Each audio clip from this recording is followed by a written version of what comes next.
It's that time, Friar Faithful. Time to discuss everything going on with the Padres. We've gathered the entire 97.3 The Fan crew together to bring you the most in-depth discussion on the Friars in our weekly Padres Roundtable, presented by San Diego Roundtable Pizza. Here's your host, Ben Higgins.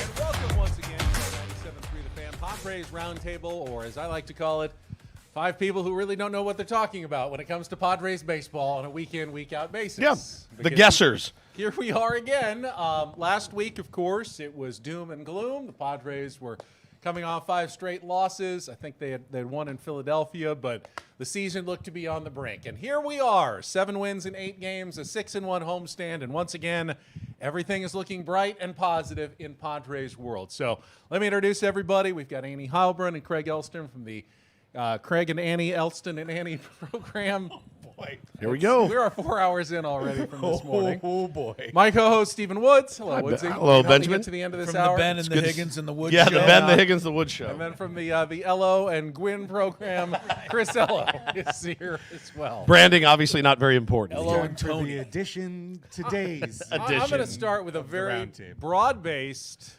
difficult-to-answer question. Someone make it make sense. Can anyone offer enough insight at this point? We're over halfway through the season. Make the Padres make a little bit of sense at this point. Chris, is there anything that you can say that can make this team somehow fit logically into an explanation in my mind? I think no, probably not. But I'll take my best shot at it. I think a couple of things are becoming clear to me.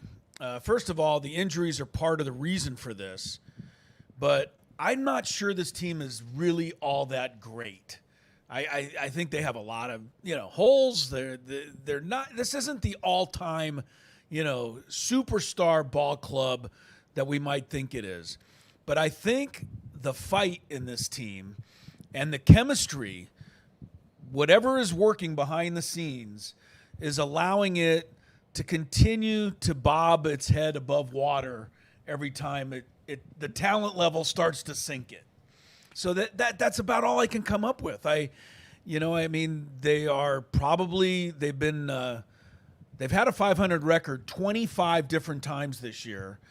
And I'd love to believe that they'll never go back to 500 now that they're 3 games over, but I'm kind of ready for it. That's a good stab at it. However, I would say that teams, we've seen bad teams that are plucky and they show a lot of fight and they get to 500. But generally, those are teams that are overmatched, that don't have enough talent, but they somehow find a way to win some games, have a good record in one-run ball games, get to a good record.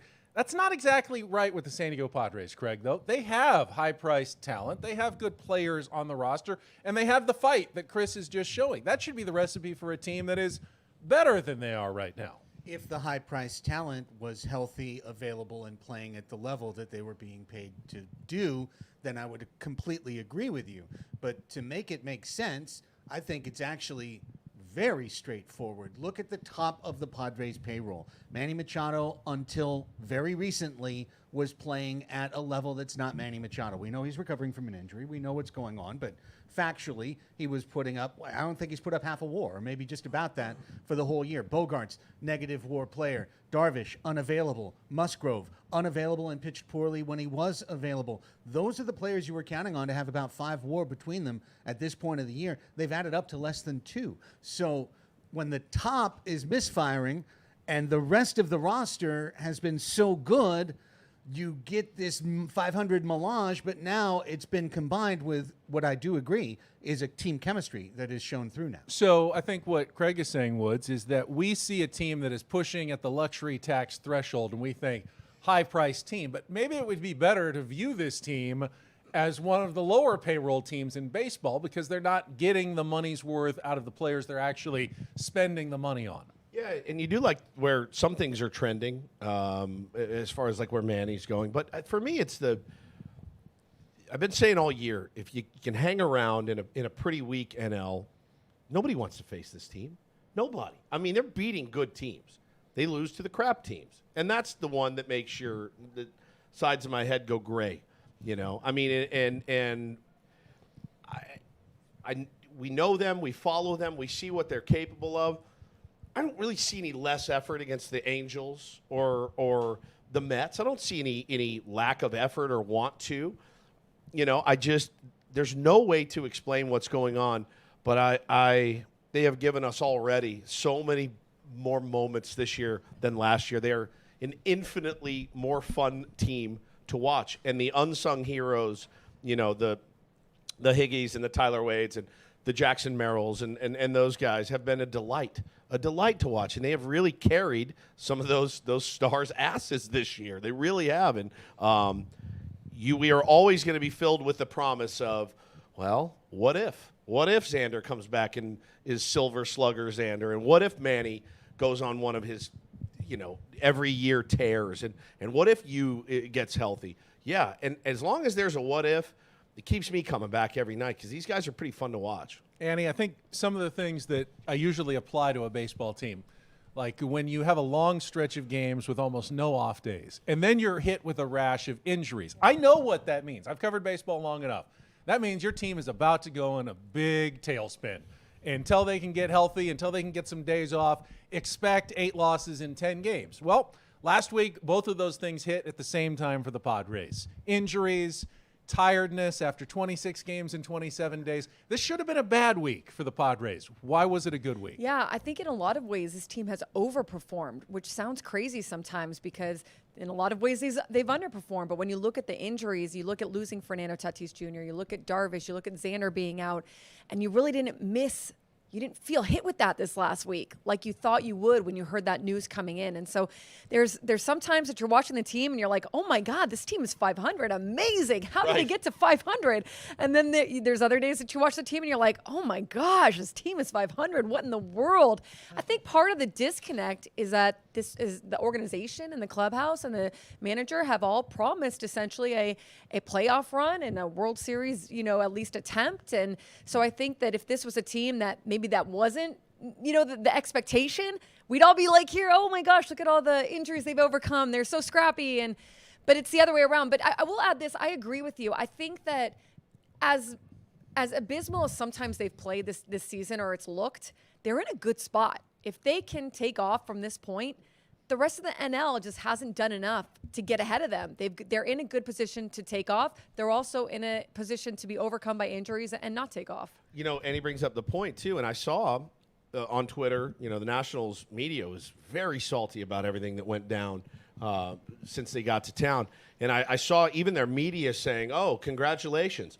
You're beating a team that's not even trying to win this year. We're rebuilding and revamping, and we have nearly identical records.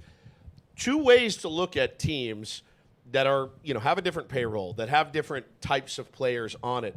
That point that you made of that is, it absolutely rings true. These guys are absolutely trying to make the playoffs. They want to. They're not. I do look at them as a plucky team. I do look at them as a team with a ton of fight. But they are absolutely expected to win. We all expected them to win this year. And they should have that expectation. They should have that, yeah, 100%. Let's talk about how the Nationals and Padres series played out with the benches clearing on Tuesday night and then the response by obviously Manny Machado and Jurickson and Profar with their bats. But there was never an incident where a Padres pitcher threw at a Nationals player. I don't know if they feel like it's over or not. We heard the comments from Mike Schilt and some of the players after the game. Annie, was that situation handled the right way by the San Diego Padres? Let their bats do the talking, but we've yet to really see any, retaliation from a Padres pitching staff member. I think that you let the bats do the talking. I think you go out there, you win the game. The worst thing that would have happened for the Padres is they don't win that game. And for them to go out there and sweep the Nationals, I think that they did enough talking like that. I like the fact that they were there. They backed up Jurickson and Profar. And I do think it was smart. If Profar would have been thrown out, that grand slam wouldn't have happened, at least not by him, obviously. And who knows if they would have won that game. And so should they go out and start something? I'm not really into that, but at the same time, it is sometimes a mentality thing when you have pitchers throwing at guys' heads or throwing in at Tatis that you want to show that you're backing your players, and that can go a long way sometimes with an identity of a clubhouse and feeling united. Chris, the winning is obviously very satisfying to emerge from that series with a sweep after everything that went on. But could the Padres be in danger of gaining a reputation that they're a team that can be pushed around a little bit? I don't think so. A couple things. First of all, I think Manny stepped in, and stepping in and giving Ruiz a shove. That was a loud statement as far as I was concerned. You know, I mean, this guy's just pretty much having a conversation with Profar. He does put his hands on him. Jerkson's pretty calm. But I thought Manny coming in and saying, hey, wait a second. No. I thought that went a long way, and I think it will go a long way. Secondly, I do think they missed an opportunity the other night because of this. The umpires allowed Mackenzie Gore to get away with, I believe, intentionally hitting Profar by saying, well, he just hit him in the leg, so we don't think it meant anything. If that was truly the case, then Adam Mazur certainly should have at least hit Ruiz in the leg in the next inning, and let's see what the umpires do about that. Yeah. And I have a feeling he would have been kicked out, 100%. which would have probably brought Mike Schilt out from where he was already kicked out to get kicked out And again. glasses. Yeah, like Bobby I Valentine. know. I mean, He's in street clothes at that point. right. The umpires, really left everything wide open for a retaliation. Going back to your thought, I would like to see some Padres pitch up and in a little bit. We haven't seen hardly any of that. And but I do think this team has each other's backs. I don't know that everyone else knows that, though.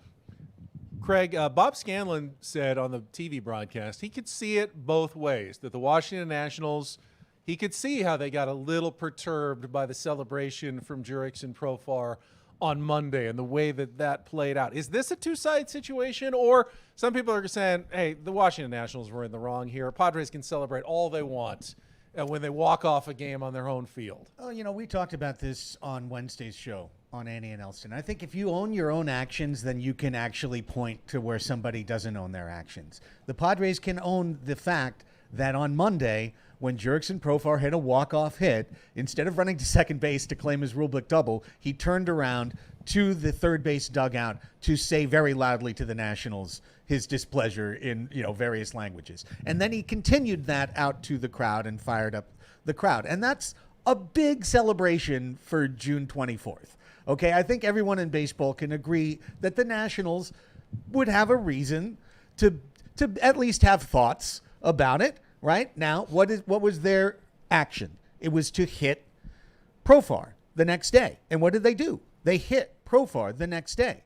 The umpires failed to do their job by getting Mackenzie Gore thrown out of the game. That was the proper response. Also, the Nationals didn't take ownership of their actions. They're like, nothing happened. Oh, pitch got away. We all know that's a lie. Everyone knows that's a lie. But what the Padres did in response was immediately homer and take about 5 minutes to go around the bases, like almost a wrestling celebration from base to base. I think the Padres got their evenness, not with a pitch up and in, but with a couple of homers and some very, very slow trots. It's interesting, just kind of thinking back. It's our 97.3 The Fan Padres Roundtable, presented by San Diego Roundtable Pizza. Woods, the Padres have been kind of on the cutting edge the last few years in changing baseball culture. Go back to 2020 when Fernando Tatis Jr. swung at a 3-0 pitch and hit the home run. And initially the old schoolers kind of said, oh, you don't do that. And then about 90% of baseball came to go, yeah, I think you actually do that nowadays. The swag chain was the first of the home run celebrations that have become now ubiquitous around baseball with props and other teams. That would have never been stood for 15 years ago in Major League Baseball. And now the walk-off celebration and how the Padres handled it, you start to see more and more people go, I like the way the Padres play baseball. I want to see more of that, not less of that around the major leagues. Trevor Plouffe said it really well yesterday, and it's always fun when you say something on the air and then later you see, like, I said the exact same thing Trevor Plouffe said, and then he said it later. He wasn't listening to me. We just had the same thought of, hey, man, Davey Martinez and Jesse Winker and Keibert Ruiz, when that ball hit the grass, you should have been off the field. You're standing there, you're looking for something, and you got it, and Hunter Harvey went 97 under his chin, and then you get the walk-off. Bro, you can rest assured at my house with a huge win like that, I'm going to be beating my chest. I'm going to be looking you right in the eye, and that's okay. That's how it's supposed to be these days. Trevor Plouffe, came up a while ago, and he's like, you can celebrate any way you want. And Brett Boone said the same thing on our show. I thought when you're looking for something, you'll find it. And they did, and they were distracted the entire series. Jesse Winker going into the stands to harass an old man that called it Bush League. Like, no, they're not trying to hit him, but 97 to the chin is still 97 to the chin. And I loved how they handled it. I did. I'm like a bloodlust guy. I want my payback, but boy, those 3 wins certainly sat really well with me. I thought the Nationals handled it poorly. I thought their media was ridiculous about it. They probably feel the same about us. But, hey, man, just look. None of our players went to the stands. None of our players threw at anybody's head. That's the right way to do it. I think, Annie, some people, do they react poorly to the Padres swagger because the Padres don't have a World Series ring? And like, hey, you haven't earned anything yet. But at the same time, just because the Washington Nationals won one in 2019 doesn't make them any more credible about baseball opinions than everybody else. Great. You got one with a whole entire roster of different players 5 years ago. That has no relevance to a series in 2024. Yeah, I think that baseball's supposed to be fun, and you have so many teams now that are doing the things that the Padres really, like you said, started off doing. Fernando, with that big stutter step, being a showman out there, having fun with the fans. Now you see other guys in the outfield doing the same thing. There is an excitement to the game that comes with this.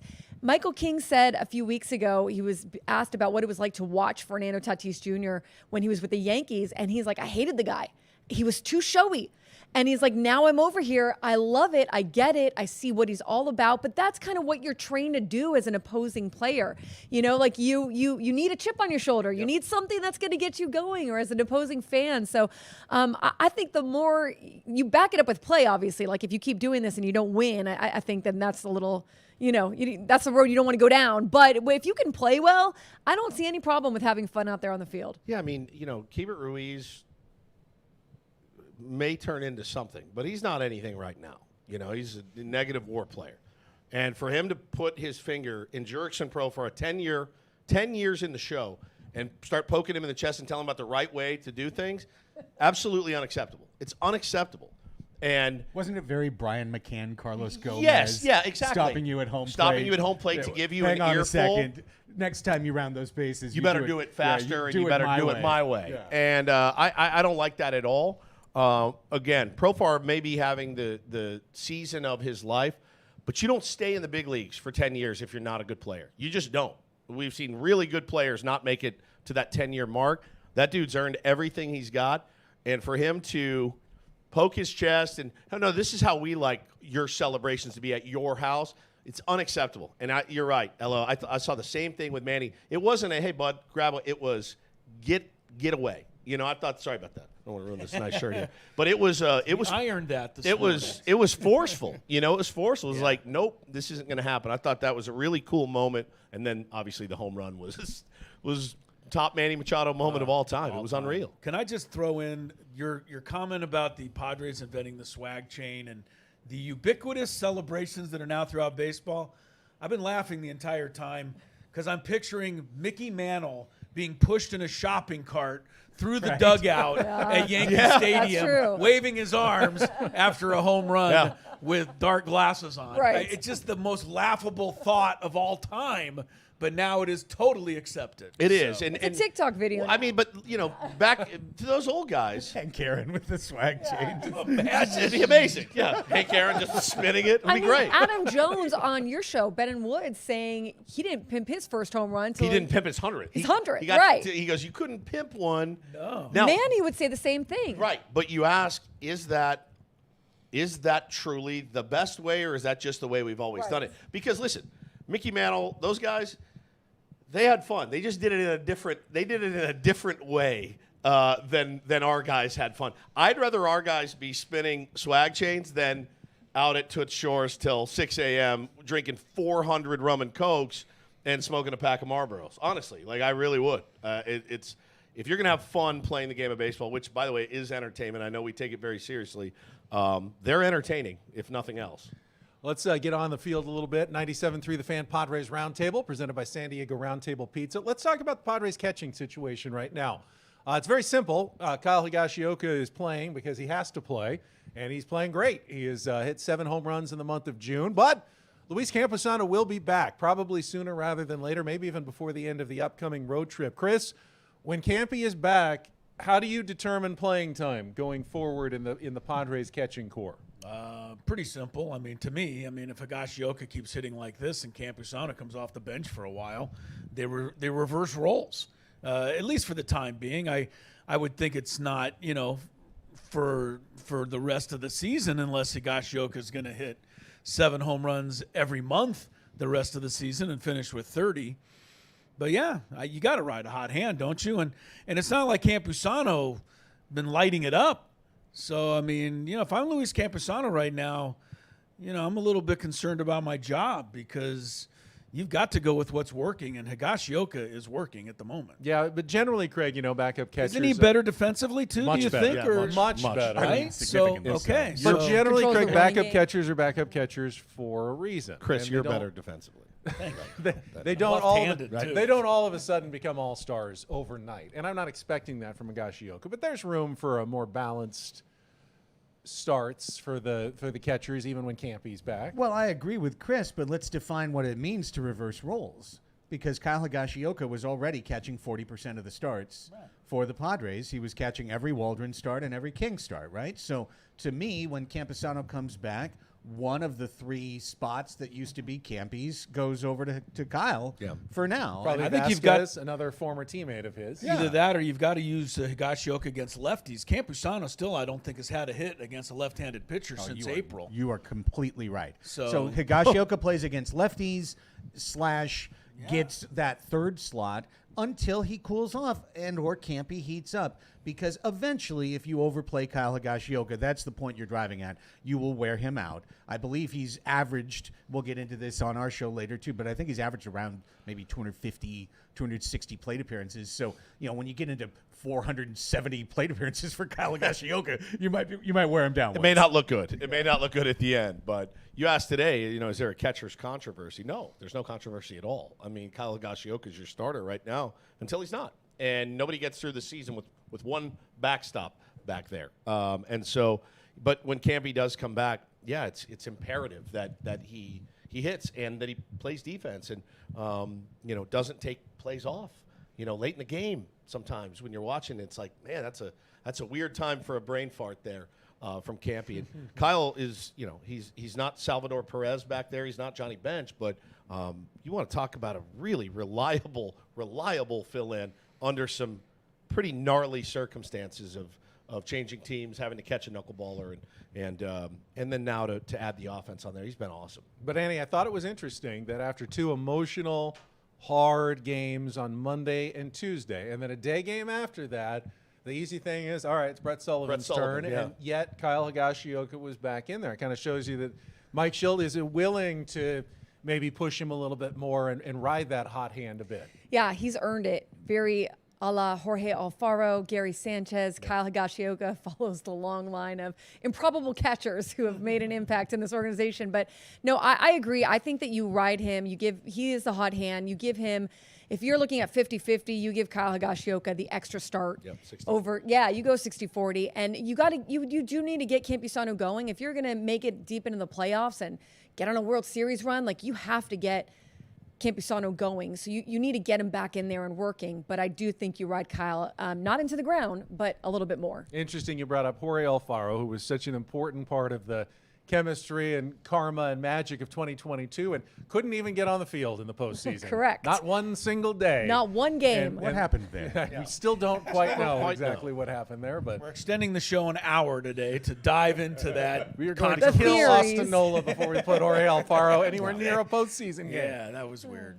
All right, speaking of hot hands, and the guy who's had the hot hand all season, and I teased this question earlier in the week, but Jurickson Profar continues to play like an all-star, maybe the top National League outfielder as we head toward the all-star break.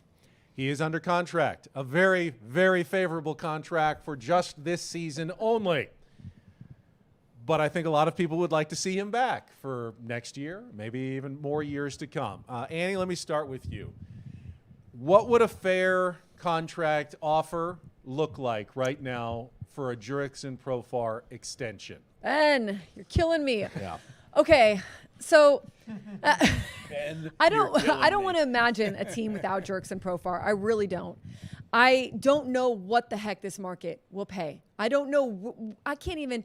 I was thinking, should he get the same as he was getting before he went to the Rockies, like $9 million a year? Should it be $12 million a year? $12 million for 2 years, something like that. He undoubtedly provides so much value to this team. I think about what would have happened if he would have been on last year's team. That team, I think, would have been way better. They could have had a much deeper run or a playoff run in general, right? But the truth is, and I hate saying this, he's 31 years old. He's got a chronically bad knee. He provides value to this team. But if the market goes nuts, I don't think the Padres can afford to do that. So I guess I'm somewhere in the 12 million, maybe 2 years, 24, something like that. It's a lot. Is that a lot? I don't know. I don't know. This is why this is such a dilemma. I want a massive raise if I'm him. I want a massive raise. Massive. And he deserves it. That's the other deserves it. thing. He deserves every penny he should get. If you're Jurickson Profar, do you want to go anywhere else? Right. You know, part of your value is the fact that your willingness to go and play for a different team, and that has never worked out very well for Jurickson.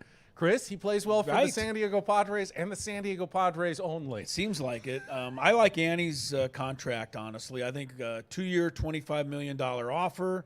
Either take it or we're shipping you back to the Rockies. He'll sign in a heartbeat. Because I think you're right. I mean, he really does love it here as much as we love having him here. So you have to take advantage of that a little bit. Because if it's wide open, somebody might go out and do a 3-year, $40 million thing that the Padres can't handle. Yeah. I mean, who has the leverage here? Both Craig? sides have a little bit of leverage. I heard you guys talking about this the other day. I always love when we get the advance notice on this stuff. So I'm going to play off something you guys said, and I'm going to add in this is A.J. Preller. And what does A.J. Preller love to do? He loves to create kooky reverse risk contracts. Yeah. All right? We're going to offer Jurickson Profar a 1+1+1. In the first year, guaranteed, he gets Eric Hosmer's money. He gets $13 million. He gets $13 million. We've already had it in the budget. Literally be Eric Hosmer's money? I wish it could. But that line item that's been in the budget for the last 3 years that's just been sitting there, 13 for nothing. Keep it. Becomes 13 for Profar for a year. Remember, there's one more year of that 13 for nothing still. Gosh, darn it. Darn it. I almost really cursed. Yeah. But okay. Darn it. That really makes my position worse. That was 3 darn it, by the way. So then, player option for year 2 at $8 million, player option year 3 at $5 million. So if Jurickson Profar is not the player that he has been, he's got a guaranteed 3-year deal for his family. And if he is the player he's been this year, he's getting 13 and he's going back out in the market. Does he want to go out and do that again? Does he want to go out and take $1 million more than he could get from the San Diego Padres and go play in New York or Does he St. have another Louis? chance Does he to have make another money? chance to make money, right? And if This if could he, be his chance. If he does have that chance, he should take it. He's got a family to provide for. He doesn't owe us anything. He doesn't owe the San Diego Padres anything. He'd have But $1 million a year can provide for his family. I mean, Yeah, I but kind not of when like you're- how we throw that around. He But- needs to provide for. I mean, but not when if he's you're making $10 million as opposed to 12. His family's going to be okay. Yeah. That's kind of what I'm saying. Like, this is another opportunity for him to cash in, but it didn't work well for him last time. It didn't. He made the money. He got the money, but it was not a fit for him. And he's performing like a $25 million a year player right now. So be hard pressed. Hey man, I know that your ratings are good, and this is what this guy makes with these ratings. We're going to give you 1/50th of that. It doesn't necessarily work that way. So it's definitely mutually beneficial. If I'm him, I'm like, I want to stay. I want to stay.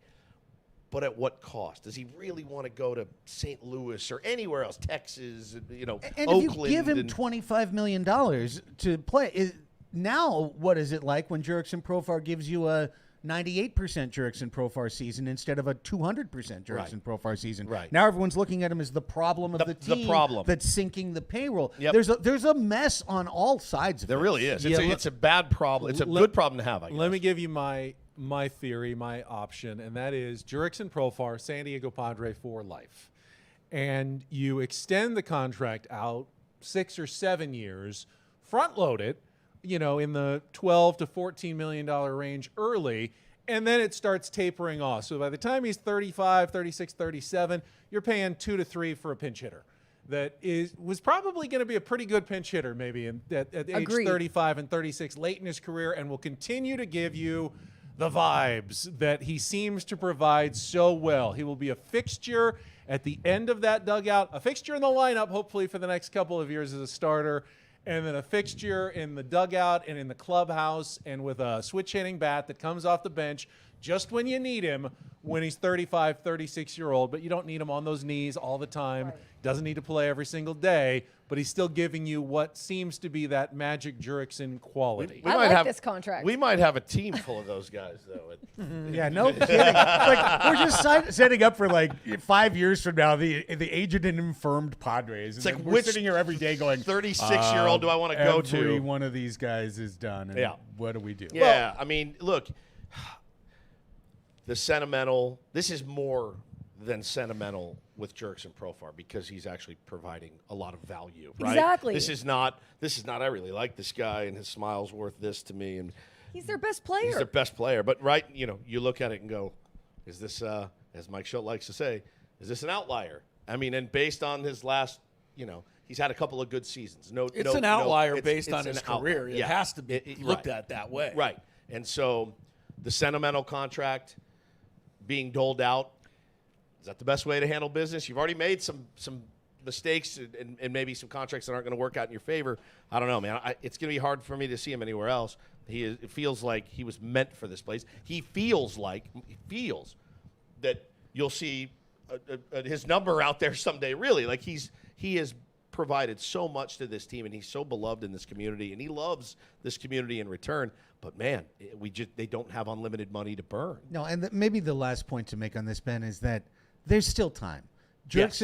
Because 3 weeks, and I too completely agree. Profar is the puzzle piece at the center of the Padres puzzle. He doesn't fit in every puzzle, but he fits here. Yeah. He fits here perfectly, and without it, our puzzle is incomplete. We need Jurickson Profar on this team. A month ago, he had an OPS of 950 or 980. Now it's a little under 900. By the end of the year, it may be in the low 800s, but it's still a great season, but it's not one you have to pay $25 million for. Keep in mind also that the Padres upper, front office wants to start replacing the older players with cheaper, younger players. But there aren't really any prospects in the outfield that are coming up right now for the San Diego Padres. Homer Bush.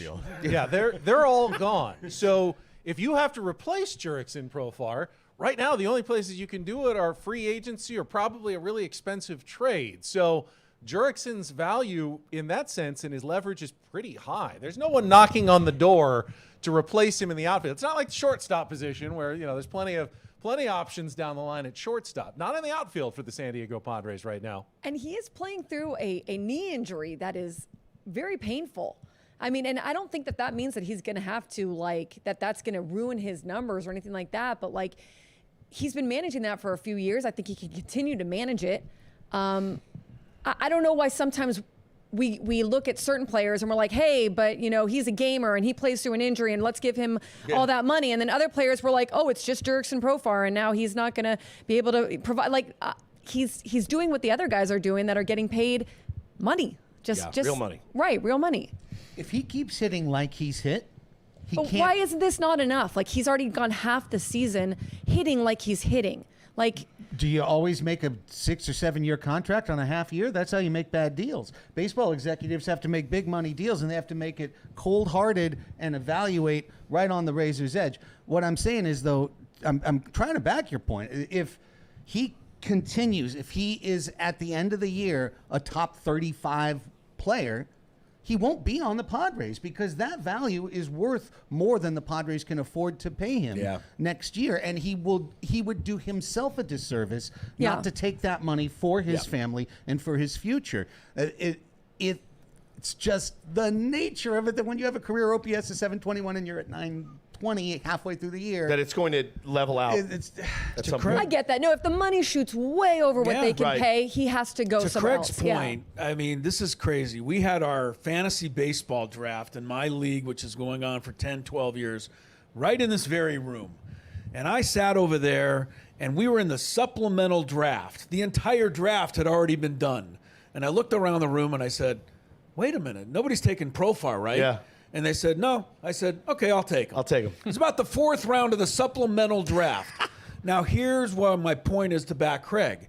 If I sit in this very same room next year and you restart the draft and we're in the 1st round, would I take Profar? Hell no. But if somebody else did, I'd have to let him go because I wouldn't be willing to bet my season on Profar as my number 1 pick.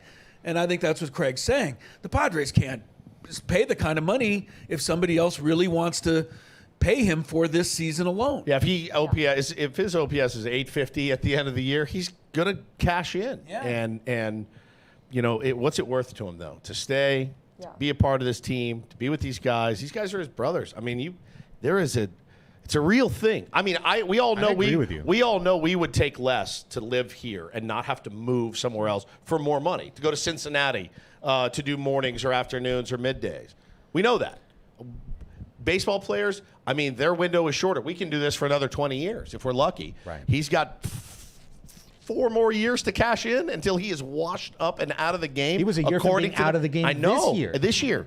Yeah, truly. That's how close he was to the edge. It's really one of those tough decisions they're going to have to make. We used to hear about the San Diego discount all the time. Yeah. It's kind of died in the big spending recent years under Ron Fowler and Peter Seidler. But if there was ever maybe a candidate for the San Diego discount just a little bit, it might be Jurix and Profar. Let's hope. All right, it is about 36 minutes in. It's our San Diego Padres Roundtable presented by San Diego Roundtable Pizza. Now it's 37 minutes in, Craig.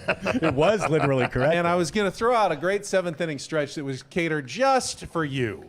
But actually, it was Woods' suggestion, so I'm going to do it anyway. Off night last night, now an off day for the San Diego Padres. They've been few and far between. Now that you've got a couple of extra hours tonight, where you don't have to watch baseball, what show are you currently turning on? What are you catching up on that you've been missing? How do you use this extra time when there's no Padres baseball tonight? And since you have always been our streaming recommendations guy, Craig, I will start with you. Okay, well, and that it's going to be good because now I'm going to put Steven in the heater here because I'm going to take his. You should be watching The Bear. Yes. The Bear is back. Season 3 just dropped yesterday. I couldn't start it yesterday because of other commitments and such. And first thing was he asked me was like, have you started The Bear yet? The Bear has been one of the best shows on TV the last 2 years. I think it's now grown and enough acclaim through the Emmy Award wins and you know enough notoriety that now maybe it's more of a thing, but it's becoming a summer thing. Like each summer you get to go to check out the latest from The Bear, which follows a group of people creating a restaurant in Chicago. And it started with a guy's brother's restaurant that he was taking over who had committed suicide. And that was season 1. Season 2, they're building their own restaurant. Season 3, now they got to run that thing. Yeah. So it's gonna be one of the best shows of the year, and I can't wait to start it soon. I started it last night. It was amazing. The first episode was, they didn't talk a lot. I'll just leave it at that. It was like this beautiful procession and flashback. It was incredible. It was absolutely incredible. The show is amazing. I love it. I'm going to continue watching Presumed Innocent on which Apple I'm up TV, to date with, and I agree. Is awesome. Yeah, it's really Jake good. Gyllenhaal is in some legal trouble, and he's an attorney. It's really, really, really good. It's the old movie. You I probably want saw to the watch Harrison that Ford one. My movie. wife gave it a thumbs down, but I'm going to have to override her. Oh, yeah, override your wife. been good so far. It's really good. Annie, I'll what's probably start that, but I'm good. basic below deck. Below Deck? I'll just catch up on below deck. You and my Yeah. wife. Good God. Chris, I know you got a lot of reality TV at home as well. I was going to say, Annie, please come over and take my spot. Watch Below Deck and all the Real Housewives with my wife. This is going to be a nerdy answer, but I really like the show America's Got Talent. Wow. And I tape it every Tuesday. I watch it throughout the rest of the week. I love to see normal people do extraordinary things. This isn't the And I think Roundtable this anymore. show This is the phenomenal. Chris I Ello. love this, Ello. This is the Chris Ello. Get it off my chest. Of a hour. piece, though. It is amazing. a singing telegram guy wants to Yes. see that type of spontaneous singing talent. Some of these people are really, really good at what they do. You watched I Star enjoy it. Search back in the Oh, day. I didn't watch that. I but did. I watched that. But I really like the format of America's Got Talent, and I'm a fan. A guy came What up can to I me tell in you? the stands on Monday. I kid you not, and asked when the Yellowgrams were coming. I know. I gotta have it. Singing telegrams. You've got to start a cameo. You would Oh, yeah. make easily $2,000 this month. Easily. just on that. Easily. All right, I will finish up. And while I will say I was hugely disappointed with the final season of Game of Thrones and didn't necessarily love the first season of House of the Dragon, I think the show is continuing to get better and better. And I've started watching season 2, which All right. is dropping each week on Max. And I am starting to get hooked again on the world of Westeros and the intrigue and the drama of the prequel to the Game of Thrones saga that is currently airing again, and the new stories of the Targaryen family, the House Targaryen, and the new war of the Dance of the Dragons, and the entire story of Rhaenyra and the Two Crowns that's going on right now. So that's my current watch and what I've got right now. I haven't started season 2 yet. I heard about a scene at the end of the first episode, and it made me not want to watch. So It's gruesome, but that's what you get when you sign up I for know. the Game of Thrones. Wanton universe. cruelty. Goose Gossage was right about you. Yeah. Yeah. Bit of a nerd. I get you. That's why I love Wait, you he's so a much. nerd. I'm the one that That's said why I America's love- Got No, Talent. you're That's why I love you're, him. you're cool. Yeah, you're good. You're All cool. right, let's look forward. All-Star Game is coming up. I know Kyrie Profar is trying to get his dad to the game, and I think he's going to be successful We at have that. to get Kyrie to the game Oh, and no his question. outfits No and his question. swag. It's Him going to at be the- Kyrie's All-Star game. Him down watching the home run derby is going to be elite. Fox, On the red Fox carpet. is going to fall in love with him Oh, yeah. on the Of course. broadcast. Oh, You can yeah. see him 17 trillion times, and I'm here for it. The question, though, is does Paul Skeens deserve a spot in the All-Star Game? Despite only making a handful of starts in a Major League Baseball career, they've been very, very good. Is there a spot, Chris, for a young rookie who does not have the necessarily time put in yet to be an All-Star, but would certainly attract some eyeballs and attention to the All-Star Game? I don't know. They didn't put Caitlin Clark on the Olympic team. I guess they weren't that interested in those eyeballs. But I think Major League Baseball should be interested in showcasing a guy like Paul Skeens. So I would say yes, for sure, as long as when the season's over, he still finishes behind Jackson Merrill in the Rookie of the Year balloting. Because Merrill's put in a full season playing every day. So you're telling me Paul Skeens is going to take Matt Waldron's All-Star spot? Is what you're telling me? Because Waldron's outpitched him and been there the whole year. He has. And Skeens has only been there for a handful of games. And You just turned it into a nasty dilemma, Craig. yeah, that's, as soon as you said it, I'm like, gosh, you're right, and it's going to come at the expense of our dude. Matt Waldron has gotten enough attention lately that I hadn't even really considered that possibility until you just brought it up. But you're right. I mean, They ought to at least have Matt Waldron go out and throw the home run derby this year to make it kind of tougher on these No guys. doubt. no one will be able to hit any if he throws it'd be knuckleballs up there. fabulous. Be What was it? fabulous. I think we looked it up. He's like 27th in F4 among all pitchers and starters in ace. baseball. He has been an ace in baseball this year. Annie, what about you? Paul Skeens, darling of social media now, famous girlfriend. Right. They and want Livy Dunn there. Throws 102 miles per hour. I mean, he's been great, right? I don't have a problem with it. I think just because he's a rookie, if he deserves it, he should go. And the All-Star game can get pretty boring, to be honest. So maybe you do throw a guy like that in there who's also pitching really well. Like hasn't been there the whole first half of the season, but is pitching really well. I would also vote for Waldron. But I also say then, okay, go put Jackson Merrill in because he's also having a really good season. I don't know if it's All-Star numbers, but if we're just doing it for excitement, the guy's going to give some great quotes. He's one of the top 3 outfielders He in the is. NL. And There you that go. Yeah, like So his numbers are there also. I think it'd be So fair to take Fernando's spot since Fernando probably had earned it with his play of late and now won't be able to go because of the injury. Replace him with Jackson Merrill. Jackson's earned it. Paul Skeens is an We wind all-star. up with like the third most All-Stars. It's a Yeah, good yeah, thing we have for- 6 all-stars. It's a good thing for the rest of the National League that we are all not deciding the All-Stars. Paul Because, Skeens, yes, you there have would to be put him in. It's an about 9 Padres on a team that's 500 in the All-Star game. It's an exhibition, and he's unbelievable. Like to his I honestly haven't seen him pitch a game You yet. have to. When are the Pirates on? you right? have to watch only him saw the pitch. first I one, haven't so seen he's him been- pitch. So yeah. if nothing else, He's I would incredible. tune in to the All-Star game to watch that. He's incredible. He's a unit. I mean, he's so much fun to watch. 103, 102. Sits 102 in the 6th the other day. Like he's so dirty. The splinker, the command, Attitude. all of it. It's the whole package he's got. And yeah, it's a business and it's marketing. And yeah, Livy Dunn is a huge name, and you want that whole thing. That this is a good thing inherently for baseball that a guy like Paul Skeens is doing what he's doing. And by the way, not his fault. He wasn't up with the team. He absolutely earned it. They wanted to manipulate his service time, so they did. Correct. And had he started opening day, he 100%. Everyone would have said, "Oh, this is a no-brainer," Yeah. but that's not under his control. It's our 97.3 The Fan Padres Roundtable, presented commercial-free by San Diego Roundtable Pizza. Padres headed to Boston and Texas for their next road trip, and that leads me to our next question. The Boston fans have a certain reputation around America, but is it good? Is it that good or bad? And the question really is, who are the best and worst fans in baseball? And you can't say Padres is the best fans. That's too pandering and too obvious. So if you wanted to pick best and worst fan bases in baseball, where are you going? Chris? Worst? We'll start with the worst fan Well, base. I'm going to the Miami where they don't go to the game. fair. Oakland's not in contention. How about anymore. nastiest? Yeah, then? I know. Nastiest, I don't know. But everybody, when I talked to Tony about where the world's worst bleacher people were, it was the bleacher bums in Chicago. And so I'll give them the nod as being the most ridiculous and disgraceful.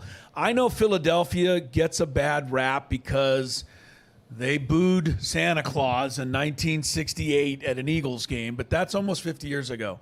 I went to one game in Philadelphia, and it so happened to be Tony Gwynn Sr.'s last season and his last game that he was going to play there. They gave him an ovation for the ages.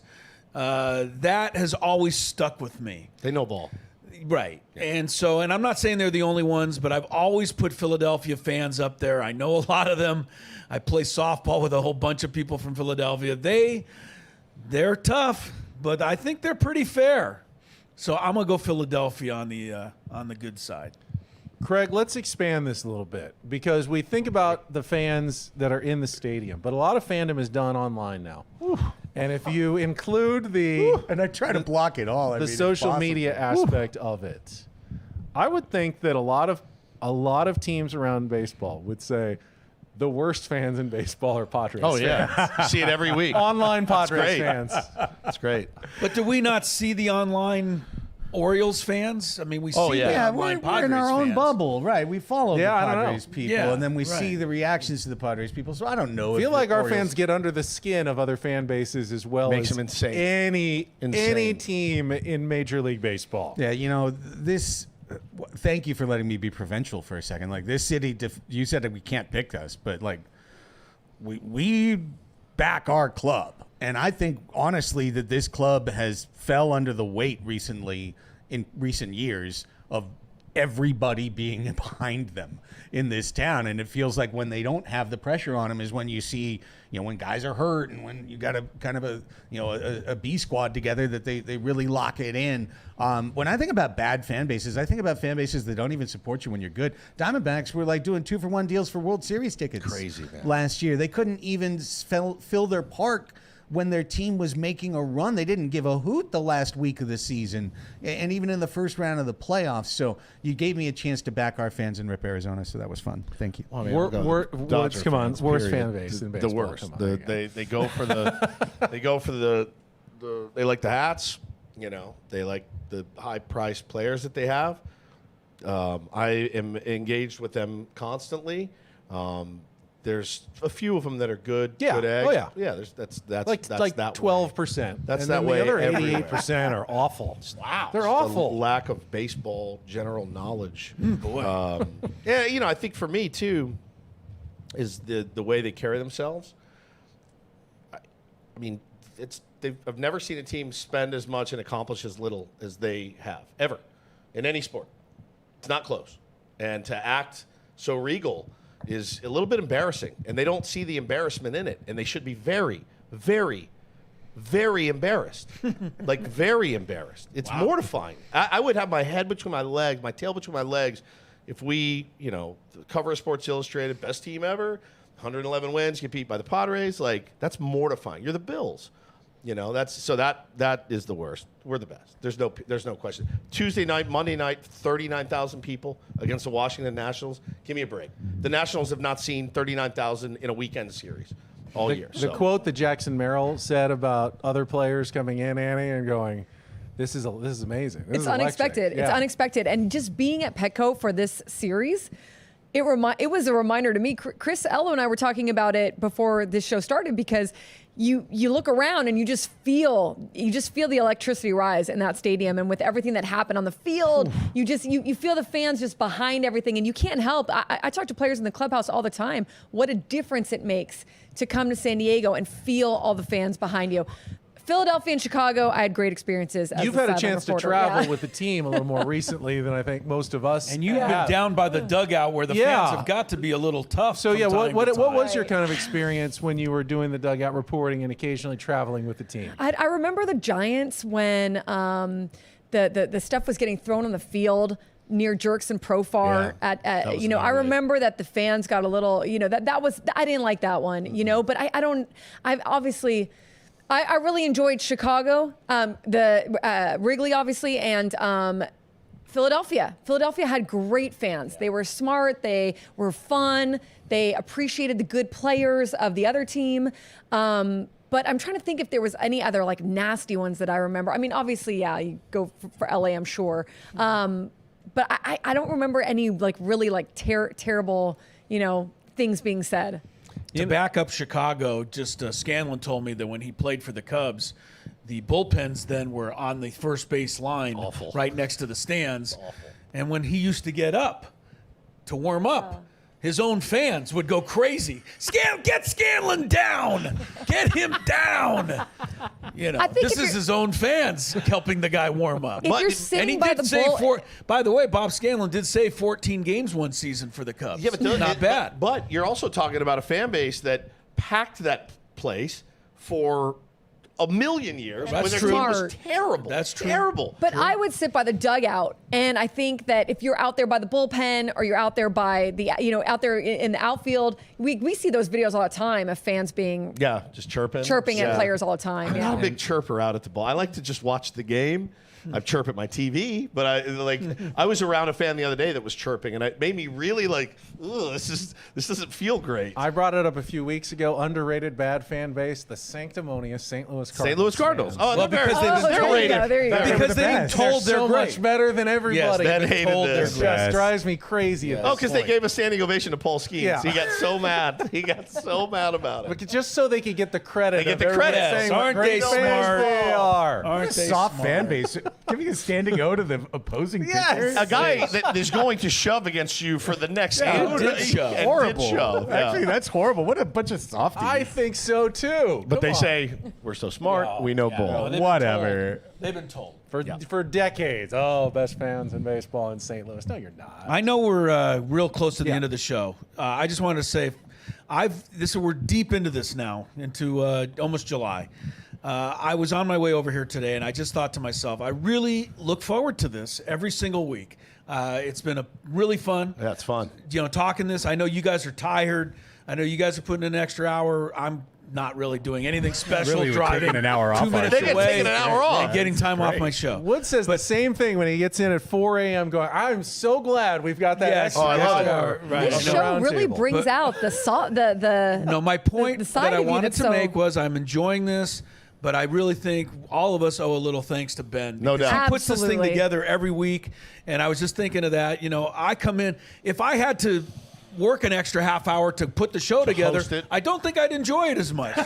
So Oh, he doesn't, by the way. Just trust me. He doesn't. He does an I just excellent wanted- job. I wanted to excellent. thank you Thank for you. that, and I'm Great looking job, Ben. forward to. I know we're off next week, right, because of 4th of July. Correct. But I'm looking forward to continuing this. It's been fun. 2 weeks from today, we'll reconvene and. Yeah.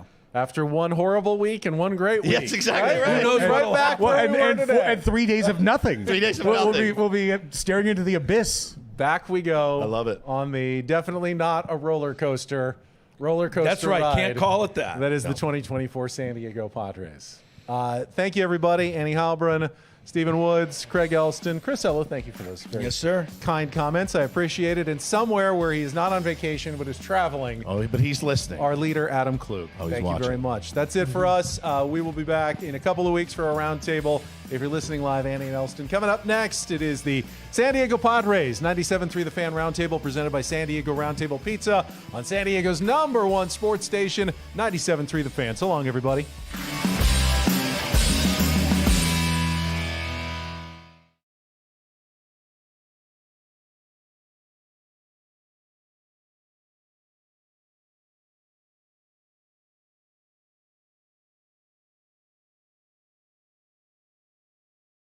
Matt Coker here with West Coast Men's Health.